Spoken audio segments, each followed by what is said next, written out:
Hi ವೀಕ್ಷಕರೇ, ನೋಡಿ, ಗೃಹಲಕ್ಷ್ಮಿ ಯೋಜನೆಯ ಪ್ರತಿ ಫಲಾನುಭವಿಗಳಿಗೆ ಸರ್ಕಾರದಿಂದ ಕೊನೆಗೂ 3 ತಿಂಗಳ ಹಣನ ಒಟ್ಟಿಗೆ ಜಮಾ ಮಾಡ್ತೀವಿ, ನಿಮ್ಮ ಬ್ಯಾಂಕ್ ಖಾತೆಗೆ ಖಂಡಿತವಾಗಿಯೂ ಇನ್ನು ಮುಂದೆ ಹಣ ಬರುತ್ತೆ ಅಂತ ಹಣಕಾಸು ಇಲಾಖೆಯಿಂದ ಪ್ರತಿ ಫಲಾನುಭವಿಗಳಿಗೆ ಭರ್ಜರಿ ಗುಡ್ಡಿಸ್ನ ಕೊಟ್ಟಿದೆ.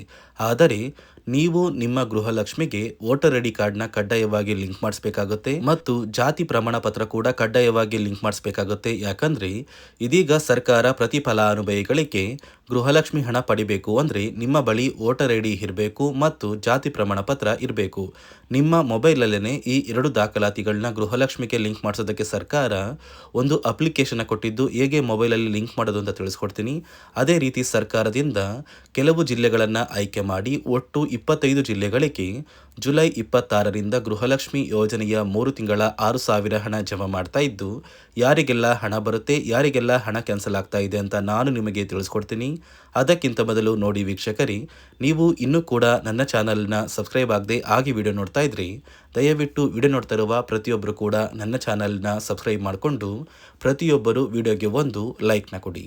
ಹೌದು ವೀಕ್ಷಕರೇ, ಸರ್ಕಾರದಿಂದ ಗೃಹಲಕ್ಷ್ಮಿ ಹಣ ನಿಮ್ಮ ಬ್ಯಾಂಕ್ ಖಾತೆಗೆ ಜಮಾ ಮಾಡ್ತೀವಿ ಅಂತ ಒಂದು ಭರ್ಜರಿ ಗುಡ್ಡಿಸ್ನ ಕೊಟ್ಟಿದ್ದಾರೆ. ಆದರೆ ನೀವು ಈ ಜುಲೈ ತಿಂಗಳಲ್ಲಿ ಒಂದು ಮುಖ್ಯವಾದ ಕೆಲಸನ ಮಾಡಿದ್ರೆ ಮಾತ್ರ ನಿಮ್ಮ ಬ್ಯಾಂಕ್ ಖಾತೆಗೆ ಇನ್ನು ಮುಂದೆ ಪ್ರತಿ ತಿಂಗಳು ಸರ್ಕಾರ ಹಣನ ಜಮಾ ಮಾಡುತ್ತೆ. ಕಳೆದ 2 ಅಥವಾ 3 ತಿಂಗಳಿಂದ ಫಲಾನುಭವಿಗಳಿಗೆ ಹಣ ಜಮಾ ಆಗ್ತಾ ಇಲ್ಲ. ಯಾಕಂದ್ರೆ ನೀವು ನಿಮ್ಮ ಗೃಹಲಕ್ಷ್ಮಿಗೆ ವೋಟರ್ ಐ ಡಿ ಮತ್ತು ಜಾತಿ ಪ್ರಮಾಣ ಪತ್ರನ ಕಡ್ಡಾಯವಾಗಿ ಲಿಂಕ್ ಮಾಡಿಸಬೇಕು ಅಂತ ಸರ್ಕಾರ ಪ್ರತಿ ಫಲಾನುಭವಿಗಳಿಗೆ ಆದೇಶ ಮಾಡಿದ್ದು, ಈ ಜುಲೈ ತಿಂಗಳು ಮುಗಿಯುವಷ್ಟರಲ್ಲಿ ಪ್ರತಿಯೊಬ್ಬರು ಈ ಒಂದು ಕೆಲಸನ ಮಾಡಬೇಕು. ಇದೇ ಕಾರಣಕ್ಕೆ ನಿಮ್ಮ ಮೊಬೈಲಲ್ಲಿ ನೀವು ನಿಮ್ಮ ಒಂದು ಗೃಹಲಕ್ಷ್ಮಿಗೆ ನಿಮ್ಮ ವೋಟರ್ ಐ ಡಿ ಮತ್ತು ಜಾತಿ ಪ್ರಮಾಣ ಪತ್ರನ ಲಿಂಕ್ ಮಾಡಿಸೋದಕ್ಕೆ ಸರ್ಕಾರ ಅವಕಾಶ ಮಾಡಿಕೊಟ್ಟಿದ್ದು, ಹೇಗೆ ಮೊಬೈಲಲ್ಲಿ ಸ್ಟೆಪ್ ಬೈ ಸ್ಟೆಪ್ ನೀವು ಲಿಂಕ್ ಮಾಡಬೇಕು ಅಂತ ನಾನು ನಿಮಗೆ ತಿಳಿಸ್ಕೊಡ್ತೀನಿ.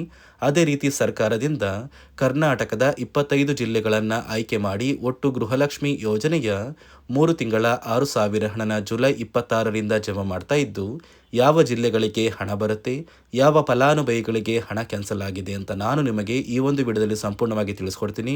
ನೋಡಿ ವೀಕ್ಷಕರೇ, ಮೊದಲು ಸರ್ಕಾರ ಯಾವ ಕಾರಣಕ್ಕೆ ಗೃಹಲಕ್ಷ್ಮಿ ಯೋಜನೆಗೆ ಹೊಸ ರೀತಿಯ ಒಂದು ನಿಯಮಗಳನ್ನ ತಂದಿದೆ ಅಂದರೆ, ಇಲ್ಲಿ ಗೃಹಲಕ್ಷ್ಮಿಯಲ್ಲಿ ಸುಮಾರು 6ರಿಂದ 7 ಲಕ್ಷಕ್ಕಿಂತ ಅಧಿಕ ಮಹಿಳೆಯರ ಹತ್ರ ಒಂದು ವೋಟರ್ ಐ ಡಿ ಕಾರ್ಡ್ ಇಲ್ಲ. ಅಂದರೆ ವೋಟರ್ ಐ ಡಿ ಇಲ್ಲ ಅಂದರೂ ಕೂಡ ಅವರು ಸರ್ಕಾರದಿಂದ ಬರುವ ಗೃಹಲಕ್ಷ್ಮಿ ಹಣನ ಪಡಿತಾ ಇದ್ದಾರೆ. ಮತ್ತು ಸಾಕಷ್ಟು ಫಲಾನುಭವಿಗಳ ಒಂದು ಬ್ಯಾಂಕ್ ಖಾತೆ ಏನಿದೆ, ಆ ಒಂದು ಬ್ಯಾಂಕ್ ಖಾತೆ ಹೊರ ರಾಜ್ಯದ ಬ್ಯಾಂಕ್ ಖಾತೆ ಆಗಿದೆ.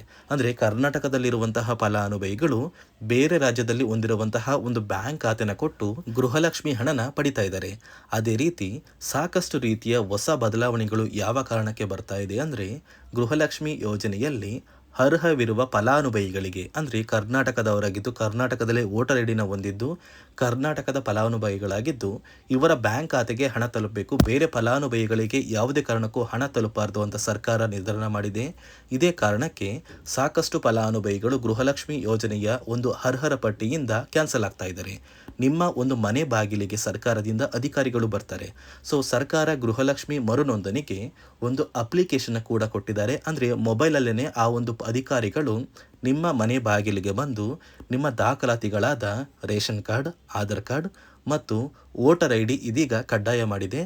ಅದೇ ರೀತಿ ಜಾತಿ ಪ್ರಮಾಣ ಪತ್ರ ಬೇಕಾಗುತ್ತಂತ ನೀವು ಕೇಳಿದ್ರೆ, ಸದ್ಯಕ್ಕೆ ಸರ್ಕಾರ ಯಾವುದೇ ರೀತಿಯ ಜಾತಿ ಪ್ರಮಾಣ ಪತ್ರನ ಕೇಳ್ತಾ ಇಲ್ಲ. ಬದಲಿಗೆ ನಿಮ್ಮ ಒಂದು ಪತಿಯ ಆಧಾರ್ ಕಾರ್ಡ್, ನಿಮ್ಮ ಒಂದು ವೋಟರ್ ಐ ಡಿ ಮತ್ತು ನಿಮ್ಮ ಒಂದು ಮನೆಯ ರೇಷನ್ ಕಾರ್ಡ್ನ ಕೊಟ್ಟು ನೀವು ಗೃಹಲಕ್ಷ್ಮಿಗೆ ಮರು ನೋಂದಣಿನ ಮಾಡ್ಕೋಬೇಕು. ಈ ಒಂದು ಕೆಲಸನ ಮಾಡೋದು ಗ್ರಾಮದಿಂದ ಕೆಲವು ಅಧಿಕಾರಿಗಳು ಬರ್ತಾರೆ. ಅಂದರೆ ಗ್ರಾಮ ಅಭಿವೃದ್ಧಿ ಇಲಾಖೆಯಿಂದ ಕೆಲವೊಂದು ಅಧಿಕಾರಿಗಳು ಬಂದರೆ ಅಂಗನವಾಡಿಯ ಕಾರ್ಯಕರ್ತರು ಕೂಡ ನಿಮ್ಮ ಮನೆ ಬಾಗಿಲಿಗೆ ಬಂದು ಪ್ರತಿ ಫಲಾನುಭವಿಗಳ ದಾಖಲಾತಿಗಳನ್ನ ಎಂಟ್ರಿ ಮಾಡ್ಕೊಂಡು ಹೋಗ್ತಾರೆ. ಸೊ ಆ ಒಂದು ಫಲಾನುಭವಿಗಳು ಎಂಟ್ರಿ ಮಾಡಿದ ನಂತರ ಸರ್ಕಾರದಿಂದ ನಿಮಗೆ ಒಂದು ನೋಟಿಫಿಕೇಶನ್ ಬರುತ್ತೆ. ನಿಮ್ಮ ಮೊಬೈಲ್ ನಂಬರ್ ಏನಿದೆ ಆ ಒಂದು ಮೊಬೈಲ್ ನಂಬರ್ಗೆ ಒಂದು ಮೆಸೇಜ್ ಬರುತ್ತೆ. ಅಂದರೆ ನಿಮ್ಮ ಗೃಹಲಕ್ಷ್ಮಿ ಮರು ನೋಂದಣಿ ಅರ್ಜಿನ ನಾವು ಸ್ವೀಕಾರ ಮಾಡಿದ್ದೀವಿ ಮತ್ತು ಮುಂದಿನ ದಿನಗಳಲ್ಲಿ ನಿಮ್ಮ ಒಂದು ಗೃಹಲಕ್ಷ್ಮಿ ಹಣನ ನಿಮ್ಮ ಬ್ಯಾಂಕ್ ಖಾತೆಗೆ ಜಮಾ ಮಾಡ್ತೀವಿ ಅಂತ ಸರ್ಕಾರದಿಂದಲೇ ಒಂದು ಮೆಸೇಜ್ನ ಕಳಿಸ್ತಾರೆ. ಆದರೆ ನೀವು ನಿಮ್ಮ ಮೊಬೈಲ್ ನಂಬರ್ನ ಆಕ್ಟಿವ್ ಆಗಿರುವಂತಹ ಮೊಬೈಲ್ ನಂಬರ್ನ ಕೊಡಬೇಕು. ಯಾಕಂದರೆ ನಿಮ್ಮ ಬ್ಯಾಂಕ್ ಖಾತೆಗೆ ಲಿಂಕ್ ಆಗಿರುವಂತಹ ಮೊಬೈಲ್ ನಂಬರ್ ಬೇರೆ ಇರುತ್ತೆ ಮತ್ತು ನೀವು ಹೊಂದಿರುವಂತಹ ಒಂದು ಮೊಬೈಲ್ ನಂಬರ್ ಬೇರೆ ಇರುತ್ತೆ. ಇದೇ ಕಾರಣಕ್ಕೆ ಕರೆಕ್ಟ್ ಆಗಿರುವಂತಹ ಒಂದು ಮೊಬೈಲ್ ನಂಬರ್ನ ಕೊಟ್ಟರೆ ಆದಷ್ಟು ಬೇಗ ನೀವು ಮರು ಅರ್ಜಿನ ಹಾಕಿ ಗೃಹಲಕ್ಷ್ಮಿ ಹಣನ ಪಡ್ಕೋಬೋದು. ಅದೇ ರೀತಿ ನೀವು ಹೊಂದಿರುವ ಬ್ಯಾಂಕ್ ಖಾತೆ ಏನಿದೆ ಆ ಒಂದು ಬ್ಯಾಂಕ್ ಖಾತೆನ ನೀವು ಆ್ಯಕ್ಟಿವ್ ಆಗಿ ಇಟ್ಕೋಬೇಕು. ಅಂದರೆ ಯಾವುದೇ ರೀತಿಯ ಒಂದು ವಹಿವಾಟನ್ನು ನಡೆಸ್ತಾ ಇಲ್ಲ ಅಂದರೆ ನಿಮ್ಮ ಒಂದು ಬ್ಯಾಂಕ್ ಖಾತೆಗೆ ಗೃಹಲಕ್ಷ್ಮಿ ಹಣ ಖಂಡಿತವಾಗಿಯೂ ಬರೋದಿಲ್ಲ. ಅದೇ ರೀತಿ ನೋಡಿ ವೀಕ್ಷಕರೇ, ನಿಮ್ಮ ಮನೆಯ ಕುಟುಂಬರು ಅಂದರೆ ಗೃಹಲಕ್ಷ್ಮಿ ಯೋಜನೆಯ ಒಂದು ಸದಸ್ಯ ಏನಾರನ್ನು ಮರಣ ಹೊಂದಿದ್ದು ಅವರ ಬದಲಾಗಿ ನೀವು ಅಪ್ಲಿಕೇಶನ್ ಹಾಕ್ತೀವಿ ಅಂದರೆ ಅದು ಸಾಧ್ಯವಿಲ್ಲ. ಯಾಕಂದರೆ ನಿಮ್ಮ ಒಂದು ರೇಷನ್ ಕಾರ್ಡಲ್ಲಿ ಮನೆಯ ಯಜಮಾನಿ ಯಾರಿರ್ತಾರೆ ಅವರೇ ಮಾತ್ರ ಗೃಹಲಕ್ಷ್ಮಿ ಯೋಜನೆಗೆ ಅರ್ಹರಾಗಿರ್ತಾರೆ. ಒಂದು ವೇಳೆ ಮನೆಯ ಸದಸ್ಯರು ಯಜಮಾನಿಯಾಗಿದ್ದು ಅವರು ಮರಣ ಹೊಂದಿದ್ರೆ ನೀವು ಗೃಹಲಕ್ಷ್ಮಿ ಯೋಜನೆಗೆ ಅಪ್ಲಿಕೇಶನ್ ಹಾಕೋದಕ್ಕೆ ಆಗೋದಿಲ್ಲ. ಮೊದಲು ನಿಮ್ಮ ಮನೆಯಲ್ಲಿ ಇರುವಂತಹ ಒಂದು ಹೆಣ್ಣು ಮಗಳು ಅಂದರೆ ಮಹಿಳೆ, ನಿಮ್ಮ ಒಂದು ಪತ್ನಿ ಇರ್ಬೋದು ಅಥವಾ ನಿಮ್ಮ ಒಂದು ತಾಯಿ ಇರ್ಬೋದು, ಅವ್ರನ್ನ ಮನೆಯ ಯಜಮಾನಿ ನೀವು ಮಾಡಬೇಕಾಗುತ್ತೆ. ಸೊ ಮನೆಯ ಯಜಮಾನಿ ಮಾಡಿದ ನಂತರ ಮಾತ್ರ ನೀವು ಗೃಹಲಕ್ಷ್ಮಿಯ ಸೌಲಭ್ಯನ ಪಡ್ಕೋಬೋದು. ಒಂದು ವೇಳೆ ನೀವು ಗೃಹಲಕ್ಷ್ಮಿಗೆ ಹೊಸದಾಗಿ ಅರ್ಜಿ ಹಾಕಬೇಕು ಅಂದರೆ ಇದೀಗ ಸರ್ಕಾರ ಅದಕ್ಕೂ ಕೂಡ ಕರ್ನಾಟಕ ಒನ್, ಗ್ರಾಮ ಒನ್ ಅಥವಾ ಬೆಂಗಳೂರು ಒನ್ ಸೇವಾ ಕೇಂದ್ರದಲ್ಲಿ ಅವಕಾಶ ಮಾಡಿಕೊಟ್ಟಿದೆ. ಆದರೆ ಮೊದಲ ಥರ ಇವಾಗ ನೀವು ಅರ್ಜಿನ ಹಾಕೋದಕ್ಕೆ ಆಗೋದಿಲ್ಲ. ಬದಲಿಗೆ ನಿಮ್ಮ ರೇಷನ್ ಕಾರ್ಡ್ನ ತೊಗೊಂಡೋಗ್ಬೇಕು, ನಿಮ್ಮ ಆಧಾರ್ ಕಾರ್ಡ್ನ ತೊಗೊಂಡೋಗ್ಬೇಕು, ನಿಮ್ಮ ಒಂದು ಪತಿಯ ಆಧಾರ್ ಕಾರ್ಡ್ನ ಕೂಡ ತೊಗೊಂಡೋಗ್ಬೇಕಾಗುತ್ತೆ, ನಿಮ್ಮ ವೋಟರ್ ಐ ಡಿ ಕೂಡ ಕಡ್ಡಾಯವಾಗುತ್ತೆ. ನಿಮ್ಮ ವೋಟರ್ ಐ ಡಿ ನಿಮ್ಮ ಹತ್ರ ಇದ್ದರೆ ಮಾತ್ರ ನೀವು ಗೃಹಲಕ್ಷ್ಮಿ ಯೋಜನೆಯ ಒಂದು ಅರ್ಹತೆಯನ್ನು ಪಡ್ಕೋತೀರಾ. ಒಂದು ವೇಳೆ ವೋಟರ್ ಐ ಡಿ ಇಲ್ಲ, ರೇಷನ್ ಕಾರ್ಡ್ ಇದೆ, ಆಧಾರ್ ಕಾರ್ಡ್ ಇದೆ ಅಂದರೆ ಇನ್ನು ಮುಂದೆ ನಿಮ್ಮ ಬ್ಯಾಂಕ್ ಖಾತೆಗೆ ಸರ್ಕಾರ ಗೃಹಲಕ್ಷ್ಮಿ ಹಣನ ಖಂಡಿತವಾಗಿಯೂ ಜಮಾ ಮಾಡೋದಿಲ್ಲ. ಯಾಕಂದರೆ ಪ್ರತಿ ವರ್ಷವೂ ಕೂಡ ಸರ್ಕಾರ ವೋಟರ್ ಐ ಡಿನ ಬಿಡುಗಡೆ ಮಾಡುತ್ತೆ, ಅಂದರೆ ವೋಟರ್ ಲಿಸ್ಟ್ನ ಬಿಡುಗಡೆ ಮಾಡುತ್ತೆ. ಈ ಒಂದು ಲಿಸ್ಟಲ್ಲಿ ಕೆಲವು ಫಲಾನುಭವಿಗಳ ಒಂದು ಹೆಸರನ್ನ ಕ್ಯಾನ್ಸಲ್ ಮಾಡುತ್ತೆ. ಒಂದು ವೇಳೆ ನಿಮ್ಮ ವೋಟರ್ ಐ ಡಿ ಏನಾದರೂ ಕ್ಯಾನ್ಸಲ್ ಆಗಿದ್ದರೆ ನಿಮ್ಮ ಬ್ಯಾಂಕ್ ಖಾತೆಗೆ ಗೃಹಲಕ್ಷ್ಮಿ ಹಣನ ಸರ್ಕಾರ ಕ್ಯಾನ್ಸಲ್ ಮಾಡುತ್ತೆ. ಈ ಕೂಡಲೇ ನೀವು ನಿಮ್ಮ ದಾಖಲಾತಿಗಳು ಎಲ್ಲ ಕೂಡ ಸರಿ ಇದೆಯಾ ಅಂತ ತಿಳ್ಕೊಳ್ಳಿ. ಹಾಗಾದರೆ ಮಾತ್ರ ನೀವು ಗೃಹಲಕ್ಷ್ಮಿ ಯೋಜನೆಗೆ ಅರ್ಹರಾಗಿರ್ತೀರಾ. ಸರ್ಕಾರ ಯಾವ ಕಾರಣಕ್ಕೆ ಈ ರೀತಿಯ ಹೊಸ ಬದಲಾವಣೆಗಳನ್ನ ತರ್ತಾ ಇದೆ ಅಂದರೆ ಇಲ್ಲಿಯವರೆಗೂ ಸುಮಾರು 60 ಕೋಟಿಗಿಂತ ಅಧಿಕ ಮೊತ್ತನ ಸರ್ಕಾರ ನಷ್ಟ ಮಾಡಿಕೊಂಡಿದೆ. ಅಂದರೆ ಫಲಾನುಭವಿಗಳು ನಮ್ಮ ಕರ್ನಾಟಕದವರೇ ಅಲ್ಲ, ಅಂತಹ ಫಲಾನುಭವಿಗಳಿಗೂ ಕೂಡ ಸರ್ಕಾರದಿಂದ ಹಣ ಹೋಗಿದೆ ಮತ್ತು ಸಾಕಷ್ಟು ಫಲಾನುಭವಿಗಳು ಮರಣ ಹೊಂದಿದ್ದಾರೆ.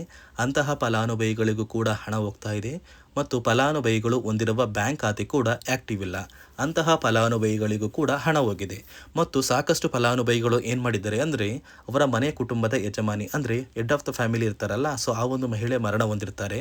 ಸೊ ಏನೋ ಒಂದು ಕಾರಣದಿಂದ ಮರಣ ಹೊಂದಿದ್ದು ಅವರ ಬ್ಯಾಂಕ್ ಖಾತೆಗೆ ಬರುವ ಗೃಹಲಕ್ಷ್ಮಿ ಹಣನ ಒಂದು ATM ಮೂಲಕ ವಿತ್ಡ್ರಾ ಮಾಡಿದ್ದಾರೆ ಮತ್ತು ಫೋನ್ಪೇ ಮೂಲಕ ಟ್ರಾನ್ಸ್ಫರ್ ಮಾಡ್ಕೊಂಡಿದ್ದಾರೆ. ಇದೀಗ ಸರ್ಕಾರ ಈ ರೀತಿಯ ಒಂದು ಹೊಸ ಬದಲಾವಣೆಗಳನ್ನ ಜಾರಿಗೆ ತಂದರೆ ಯಾರಿಗೂ ಕೂಡ ಗೃಹಲಕ್ಷ್ಮಿ ಹಣ ಮೋಸ ಆಗೋದಿಲ್ಲ ಮತ್ತು ಪ್ರತಿ ಫಲಾನುಭವಿಗಳಿಗೆ ಹಣ ಬಂದೇ ಬರುತ್ತೆ ಅಂತ ಆದೇಶ ಕೊಟ್ಟಿದೆ. ನೀವು ಕೇಳ್ಬೋದು ವೀಕ್ಷಕರೇ, 3 ವರ್ಷದಿಂದ ಯಾವುದೇ ಕಾರಣಕ್ಕೂ ನಮಗೆ ಗೃಹಲಕ್ಷ್ಮಿ ಯೋಜನೆ ಹಣ ಮಿಸ್ ಆಗಿಲ್ಲ.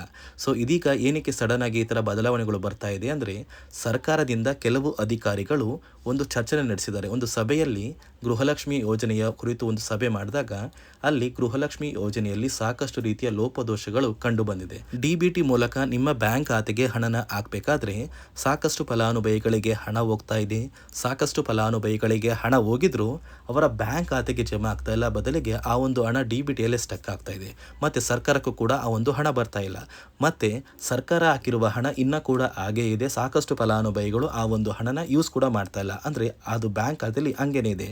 ಇದೇ ಕಾರಣಕ್ಕೆ ಸರ್ಕಾರ ಈ ರೀತಿಯ ಹೊಸ ಬದಲಾವಣೆಗಳನ್ನ ತಂದಿದ್ದು ಯಾರೆಲ್ಲ ಫಲಾನುಭವಿಗಳು ಸರ್ಕಾರಕ್ಕೆ ತೆರಿಗೆನ ಕಟ್ತಾ ಇದ್ದೀರಾ, ಗೌರ್ನಮೆಂಟ್ ಜಾಬಲ್ಲಿದ್ದೀರಾ ಮತ್ತು ಇನ್ಕಮ್ ಟ್ಯಾಕ್ಸ್ನ ಪೇ ಮಾಡ್ತಾ ಇದ್ದೀರಾ, ಇಂತಹ ಫಲಾನುಭವಿಗಳ ಹೆಸರನ್ನ ಇನ್ನು ಮುಂದೆ ಸರ್ಕಾರ ಗೃಹಲಕ್ಷ್ಮಿ ಯೋಜನೆಯಿಂದ ಕ್ಯಾನ್ಸಲ್ ಮಾಡಿದೆ.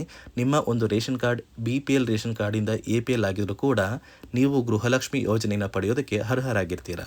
ಅದೇ ರೀತಿ ನೋಡಿ ವೀಕ್ಷಕರೇ, ಸರ್ಕಾರದಿಂದ ಪ್ರತಿಯೊಂದು ಗೃಹಲಕ್ಷ್ಮಿ ಫಲಾನುಭವಿಗಳಿಗೆ ಒಟ್ಟು ಗೃಹಲಕ್ಷ್ಮಿ ಯೋಜನೆಯ 3 ತಿಂಗಳ 6,000 ಹಣನ ಒಟ್ಟಿಗೆ ಜಮಾ ಮಾಡ್ತಾ ಇದ್ದು ಜುಲೈ 26 ಅಂದರೆ ನಿಮ್ಮ ಬ್ಯಾಂಕ್ ಖಾತೆಗೆ ನಾಳೆ ಭಾನುವಾರದಿಂದ ಗೃಹಲಕ್ಷ್ಮಿ ಹಣ ಜಮಾ ಆಗ್ತಾ ಇದ್ದು ಕರ್ನಾಟಕದ 25 ಜಿಲ್ಲೆಗಳಿಗೆ ಹಣ ಬರ್ತಾ ಇದೆ.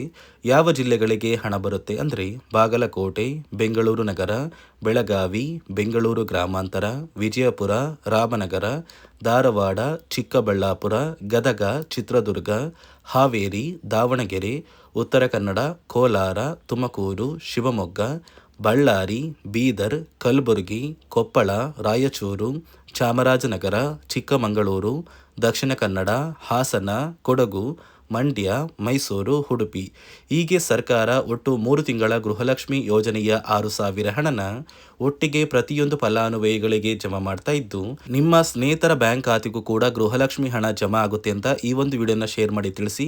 ಅದೇ ರೀತಿ ನೀವು ನನ್ನ ಚಾನಲ್ನ ಸಬ್ಸ್ಕ್ರೈಬ್ ಮಾಡಿಕೊಂಡು ಪ್ರತಿಯೊಬ್ಬರು ವಿಡಿಯೋಗೆ ಒಂದು ಲೈಕ್ನ ಕೊಡಿ.